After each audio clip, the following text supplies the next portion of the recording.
بسم الله الرحمن الرحيم الحمد لله رب العالمين وصلى الله وسلم على نبينا محمد وآله وأصحابه أجمعين. مسيبان جلبة مسيبان إدينا إندم wolo be kado hala muinu be galdo dengal nano be koko meni halde do mi yetti Allahu tabarak wa taala yettore ndo handi e yettede mi jarni mo jarore ndo fuddi e jarnede mi doni ki annabi meden Muhammadin sallallahu alayhi wa sallam burna be tage fodira yurmende yo Allahu beydu jam e kisi e do mabbe kambe yimbe bele bo mabbe wondi mabbe ben o hisina aray bawo ko ardi kon do mi salminay on godo salminango fahim salminango teddungo salminango yimbe aljanna ka aljanna salminango ngo kafiraka muinan ngo kafiraka lenyol ngo kafiraka bange ko ngo kafira ko sabu gumdinal woni ko tahiyya islamiyya imaniya akhawiyya wuddiya mido wi'a assalamu alaikum wa rahmatullahi wa barakatuhu e mordeka julide nelaado sallallahu alaihi wa sallama madinatul munawwara ende do bimbire mi do toro Allahu tabaaraka wa taala mo be e modon ka wontiri yo Allahu tawhara himo e jam tawobe hiri kamun Allah be walu e jam tawobe no wetiri ka wontiri yo Allahu nyallim be jam tawobe nyalli ka mudun yo Allahu tabaaraka wa taala fi nyallangal e jam haray sibbe teddube yewtere nen do ko tobbe didi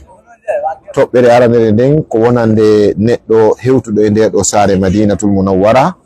ko moƴƴere honde o mari si tawi o wattani haqqil walla ko moƴƴereji honɗi woni ko mari bi mana ko honɗum o duwa ardinde immorde e ko o gollata e nde ɗo saare Madinatul Munawwara madinatu rasulillahi sallallahu alayhi wa sallam fi yo hotidu sanga o hotata ka makko o hotida e baraji mawɗi fi henɗum hiɗen andintina ɗum ɗo tawde joni alhamdulillah jama on no feere nde woni yajirde non ɓerɗe ɗen no uditorde non faamuji ɗin no ɓeydorde non awa kadi darande nden kadi hino yettorde non kadi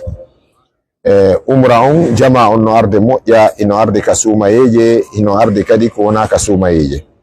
joni ko min gayni julde subaka ɗo mi yehi ziyara sengo ka annabi sallallahu alaihi wasallam e seydna Abubakar e seydna Umar belna ɗon fi juragol ɓe salmina ɓe du'anoɓe heɓa moƴƴere koni kon e nder muɗum mi fotti e sukaɓe meɗen tato oya ko Mozambique iwri ɓeya ɗiɗoɓe ɓen no iwri Chine ko lagine ɓe jooɗi ɓe fottu Chine ɓe soodi makiti ɓe ɗaɓɓori hen visa ɓe rewri ɗo fi waɗugol umra on ɗum ɗo ko yettore Allahu tabaraka wa ta'ala holli wonde karamokoɓe ɓen ko woni yewtude kon wallahi no yottade awa kadi hino jaɓede seede hino jaɓede e yi'i to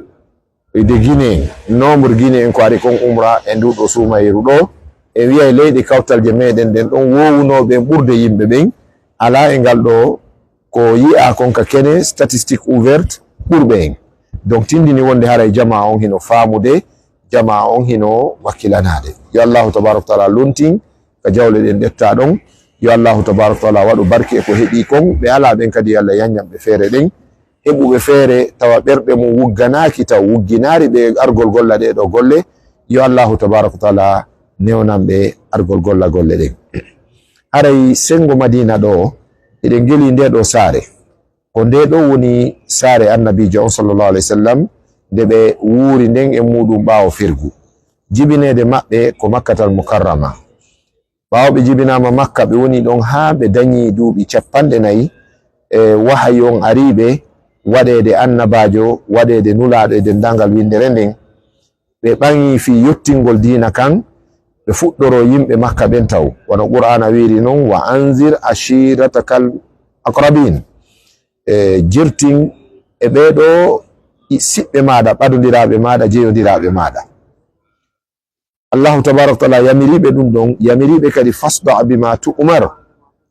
feññin joni wota suuɗo hande kadi yaltin e kene ko yamiraɗa ɗo ɗum woni oɗo da'wa ila tawhid noddugol yimɓe ɓen faade tawhid on ɗum woni noddugol yimɓe ɓen faade e julɗugol wona julɓe mana noddugol tagi fo Allah on fuu rawni ɓawli arabe e ajami fi notagol oɗo islam wura gurdam malal maya male nato e aljanna tabaraka wa taala yawmal qiyama ɓawo nelaɗo feññini ngal ɗo nulal eɗen andi sattuno moƴƴa iyede ɓeɗo sahabaɓe, lancede jawle maɓɓe, raɗede e warede woɓɓe maɓɓe no ɗum tiɗum e hoore sahaba ɓen. Ha nelaɗo sallallahu alaihi wasallam yamiri woɓɓe ɓe yoɓe feru, ɓe feri fergu aranu ɓe yahi Habasha ɗum ko Ethiopie, ɓe artoyi fahin hoyari ɓe feri kadi fergu ɗimmu fahin hoyari kono tawi on tuman kan tension wingil piggal ngal jaggu mum ɗuytike sabu yoga e jomiraɓe cembe e doole arabe ɓe Qurayshiyankoɓe jaɓi islam. hino jeeya maɓɓe Umar bin al-Khattab radiyallahu anhu ɓay tawi o jaɓi islam, tawi ɗum ɗo okki julɓe ɓen cembe. Joni ɓeeɗa arti kono ɓittende nden kaseraji e ngoygay on e piile ɗen e ɓittinanede nden ko wonno kon e hoore sahaba ɓen ɓe sakkitori hon ɗum ferugol kadi Makkatal Mukarrama ɓe ara Madina ɗo ndeɗo saare teddunde norɗinande waɗande barki. ɓawo ɓeɗo sahaba ɓe feri nelaɗo sallallahu alaihi wasallam iwtiroyi ɓawo feri ɓe hewti Madina ɗo eɗon geli ɓe jippori sengo Quba, ɓe woni ɗon yeru balɗe ko ɓe woni ɗon kon ɓe seni ka saare Madina ɗo ndeɗo julirde ka woni ɗo ɓe mana laslire nden sengo yeeso ɗo seeɗa ɓe soodi ndin ɗon leydi ɓe darni galle maɓɓe ɗen ɓe waɗani sonnaɓe maɓɓe ɓen bele bonji maɓɓe ɗin. Awa joni ɓawo ɗum waɗi nelaɗo sallallahu alaihi wasallam ko ɗo woni ko ɓe wuuri ɓawo ɓe gerdi e yimɓe Makka duuɓi 10 tawi hoyari ɓe senike Madina ɗo tawi joni hoyi yimɓe Madina jaɓi dina kan nelaɗo sallallahu alaihi wasallam ɓe wuuri ɗo ko heddi kon e gurdam maɓɓe ɗan fi timmingol duuɓi 23 maɓɓe ɗan sallallahu alaihi wasallam. Awa siɓɓe tedduɓe woodi ko nelaɗo yewti fi ndeɗo saare Madina ɓe no jeeya e makuji maɓɓe kala heɓuɗo feere no mayira Madina ɗo yo waɗ ɗum, kala heɓuɗo feere no hoɗira Madina ɗo yo waɗu ɗum. Madina al Munawwara ndeɗo nokkure ko ɗe woni mahjaru rasuli sallallahu alaihi wasallam ko ɗo nelaɗo feruno seeni. Ndeɗo julirde ɗo ko ndeɗo woni julirde sakkitorde nde annabajo darni, ko ndeɗo woni ko annabi meɗen Muhammadin sallallahu alaihi wasallam woni ko darni. Awa ɓe maki fi Madina ɗo ɓe maki hoɗata Madina sina jon gomɗinal, anyata Madina sina nafiqijo. Yimɓe Madina ko yiɗeteɓe, yimɓe Madina ko teddinteɓe. ɓe maki sifa ɗin makuji ɗon kono mi howanay en tun oɗo maku maɓɓe ɗo Madina ɗo mo heɓi feere tawi ko ɗo mayata yo wakkilo o maya ɗo. Eɗon geli ko ɗo woni ko ɓe faati ɓe wattina guluje 110 e kunguɗi karamokoji ɓe goo, guluje 110 e goo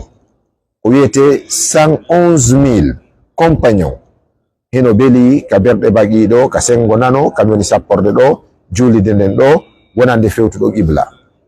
ɓen ɗo fof no beli ɗo ko ɗum waɗi baqi gardal ɗo kala wattinaɗo ɗo tawi ko aden tawhid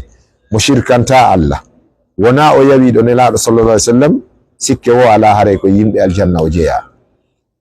Ɗum ɗon no noddi yo neɗɗo yiɗu argol Madina ɗo heno jeeya e ko yiɗinta neɗɗo fi ndeɗo saare Madina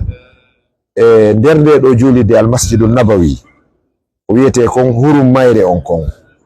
kala ka juuluɗa ɗo darnde wotere a juulay darɗe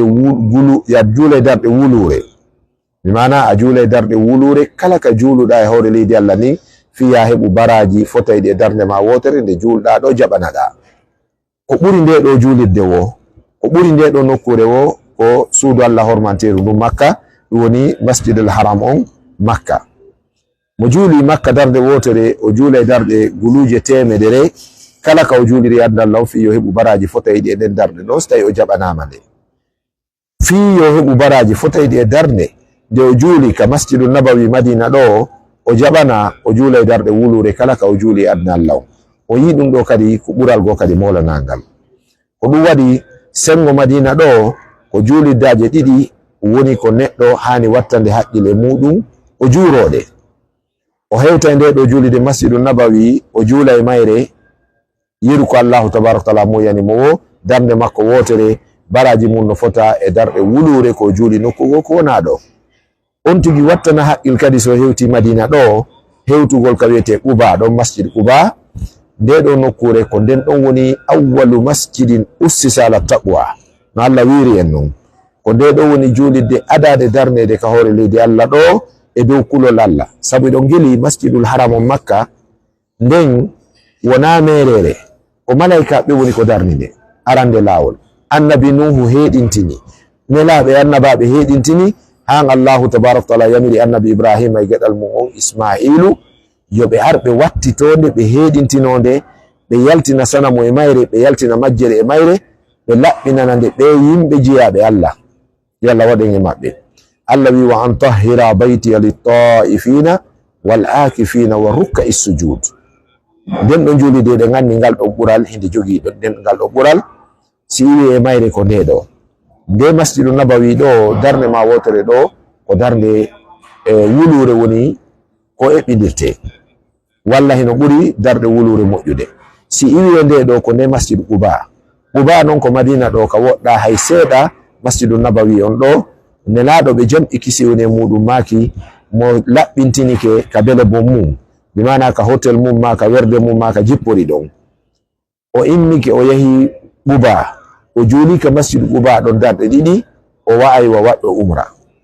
ɗum ɗo kadi kala hewtuɗo Madina ɗo o wattana haqqil e nde ɗo nokkure wiyetede Quba masjid Quba o hewta ɗon o juuro nden juulide ɗon o juula ɗon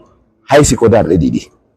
ɓaawo ɗum o arta noon o toppito waktuji makko ɗin ka masjidu nabawi ɗo fi heɓugol ɗi darajaji towɗi immorde e darde be hara heno ɓuri darde wulure kon tigi juuli nokkugo ko wona ɗo ka bange belayiji ko wiyete genale ɗen kon haray on tigi wakkilo kadi o hewta Uhud sa hewti Uhud ɓe ɗo bappiraɓe nelaɗo sallallahu alaihi wasallam ɓe ɓe annda hawre mako ɓe wonno asadul islam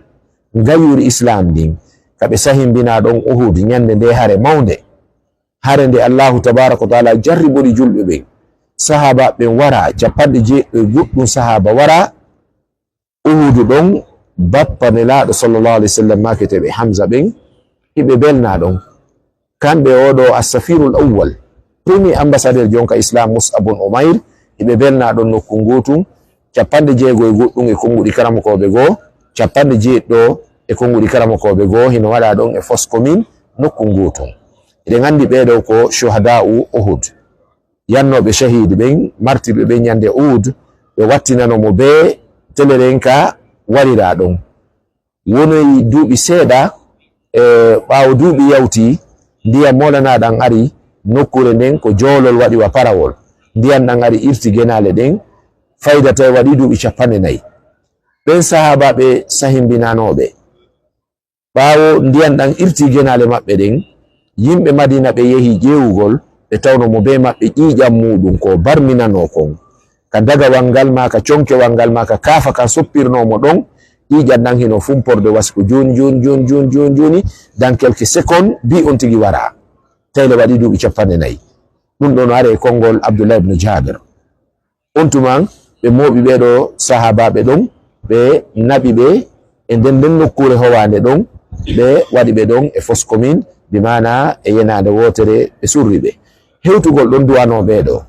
weltanoɓe tawde ko ɓeɗo tindino ɗen caɗele arane ɗon ha enen islamu ɓuɓuɗo wawi hewtude yiɗaɓe ka wonki mum du'anoɓe manditanoɓe yiyana ɓe ngal ɗon ɓural ɗon wano woni noon ɓural ngal ko attiɓe ɓe jeeyi alfadlu lil mutaqaddimi walaw ahsana al muqtadi aranɓe ɓen no jeeyi ɓural ngal haysi tawi sakkitiɓe ɓeydi moƴƴinde ɗum ɗon kadi no jeeya e hunde moƴƴere wonande neɗɗo hewtuɗo Madina ɗo tawa ko ziyara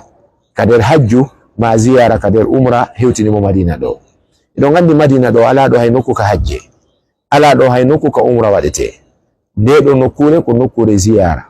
ko nokkure juretede ko yiɗande jurede fi on tigi heɓu nde ɗo moƴƴereji on tigi wattana haqqil ɓaawo Uhud o hewta e ɗeɗo berɗe baqi ɗo wonande duhiɓe ɓen o gera o naata e sa'iji ɗi tawata berɗe ɗen hino uddita o du'ano ɓeɗo sahabaɓe guluje temdere goɗɗum mi wi on no beeli ɗo sonnaɓe nelaɗo sallallahu alaihi wasallam go no beeli ɗon on tigi du'ano ɓeɗo o